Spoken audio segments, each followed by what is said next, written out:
Good morning, Mid-Michigan. Thank you for waking up with us. It's Saturday, November 8th. I'm Karina Prieto, and we're here for you now with this morning's top stories. Well, we start this morning with a stunning move by the U.S. Supreme Court. Just hours ago, the court blocked an order requiring the Trump administration to provide full SNAP benefit payments for November. This intervention came as the administration closed in on an end-of-day deadline to use roughly $4 billion from other nutrition programs to do so.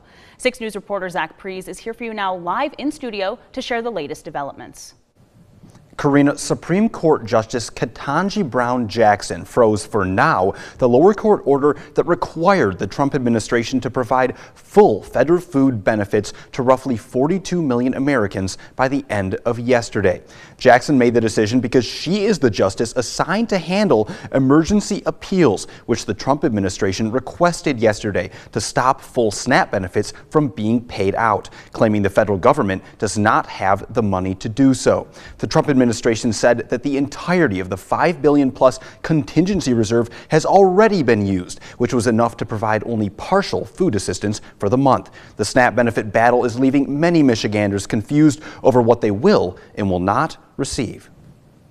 First, I wasn't getting it, then I was only getting half, then I got my full. And I'm like, okay, now I'm really confused. Am I going to have to give back half, or like what's going on? Now, the order from Jackson is only a temporary one, and she said that it will give a federal appeals court more time to consider whether to provide the Trump administration with longer emergency relief while an appeal in the dispute over payments for the SNAP program moves forward. Back to you. Well, thank you, Zach, for that information. We are now 38 days into the longest government shutdown in U.S. history. And now, for the first time since October 1st, the Senate will work through the weekend in an attempt to reach a deal to reopen the government. As Christian Benavides reports, the stalemate is having an impact on air travel and those who rely on food assistance. At the 11th hour, the Supreme Court halted a court order requiring the federal government to fund food assistance. Justice Ketanji Brown Jackson issued the order in response to an emergency appeal by the Trump administration, which has so far refused to dip into its reserves to fund food assistance.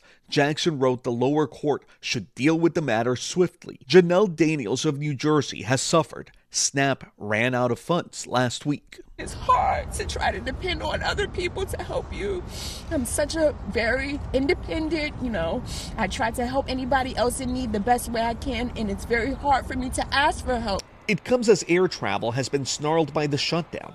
Transportation Secretary Sean Duffy issued an emergency order for airlines to cut 10% of their flights at 40 major airports due to surging air traffic controllers' sick calls occurring with little warning as they work without pay due to the shutdown. We see more incursions on tarmacs throughout the country. And we have more complaints from pilots about stress from air traffic controllers and more complaints about the lack of responsiveness from controllers. This is a reasonable offer. On Friday, Democrats said they'd be willing to reopen the government if Republicans agreed to extend for another year tax credits for the Affordable Care Act. The Democrats have gone, they're crazy. But Republicans are holding firm that the government should reopen before any negotiations take place. Christian Benavides, CBS News. And meanwhile, President Trump's overall job approval is down since October and has flipped since his re-election. That's according to a new Emerson College poll. 41% of the people surveyed approved of the job the president is doing in office. That's down 4 points since last month. But when it comes to the 2026 midterm elections, 44% of those polled say they would vote for the Democratic candidate as opposed to 40% who would vote for the Republican. More than half say they are more motivated to vote than usual, while only 12% say they were less motivated. To view all of these stats from the poll, you can head to our website, WLNS.com. And back here in Michigan, Congresswoman Haley Stevens says she's hoping to stop President Donald Trump from loaning Argentina $20 billion.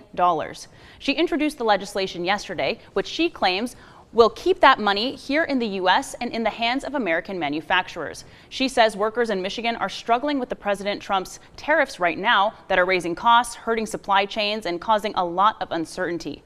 Last month, the White House authorized $20 billion for Argentina amid its economic crisis, but President Trump said it was contingent on the outcome of Argentina's elections. And more money will be pumped into making Michigan's roads and bridges a lot smoother next year. The State Transportation Commission approved the final version of MDOT's 5-year transportation program. It's a list of planned projects for the Trunkline Highway program, which are state-maintained roads, bridges, and facilities. It also includes details on public transportation, rail, and aeronautics programs. Here are just some of the highlights. The plan includes more than $16 billion in total funding, more than $10 billion for rebuilding and repairing roads and bridges, $4.5 billion for public transportation, and $900 million for aeronautics, which is the practice of traveling through air. And we're now here for you this morning with information on a scam going around Meridian Township that police say has to do with fake emails. Police say people are pretending to be township officials and are asking for a wire transfer. Officials want to remind you that a township leader will never request a wire transfer for any reason. And if you get an email like this, you should report it to the police. From Storm Tracker 6, this is Weather on the Sixes, sponsored by Auto Owners Insurance. Simple human sense. If you're stepping out the door right now, you might want a light jacket because it is still pretty chilly outside, but for November standards, it's not too bad. Right now, our current temperatures are sitting in the mid-30s across the area. We'll read off some of the numbers we have right now. 36 degrees in Lansing, 38 in Mason, 39 in Jackson. But the big story is going over the next few days, it's going to be a lot cooler than that. Looking at our forecast temperatures going into the rest of the day today, we'll get into the low 40s, and then we'll drop into the low 30s tonight. And that's when we're going to have that rain-snow mix transition to all snow. Going into your Sunday morning time frame, we're going to have temperatures in the low 30s, but you can see we barely recover going into the afternoon for tomorrow. Satellite and radar shows where that snow is at right now. It's currently in South Dakota, but it's going to track its way over to the east and eventually affect our area going into the overnight hours for tonight. Looking at looking at the precipitation trend for the next few days, definitely the best chance of snow showers on Sunday. Still a couple chances of snow showers on Monday and going into the rest of the week, but then we finally do completely dry out going into Thursday. For the next 4 hours, though, if you want to go for a walk, this is the time to do it. Again, you want to bundle up as you're going out the door because it's still pretty chilly outside, but it's going to be looking a lot different here in the next 24 hours as we'll have probably about 1 inch or to 2 inches of snow on the ground. But Karina, ready or not, it is coming. You know, it's November, so you got to be ready for it. Yeah, you said ready or not. I think I'm in the group of probably the not side of that. Yeah. But you know, it's Michigan. I've been here, 5 years now, so you'd think I'd be ready. Yeah. Thanks, Cole. Absolutely. And coming up after the break, after spending decades in U.S. Congress, Nancy Pelosi has made a shocking announcement. We'll tell you what it is right after the break. The time is 6:08. Thanks for starting your day with 6 News this morning.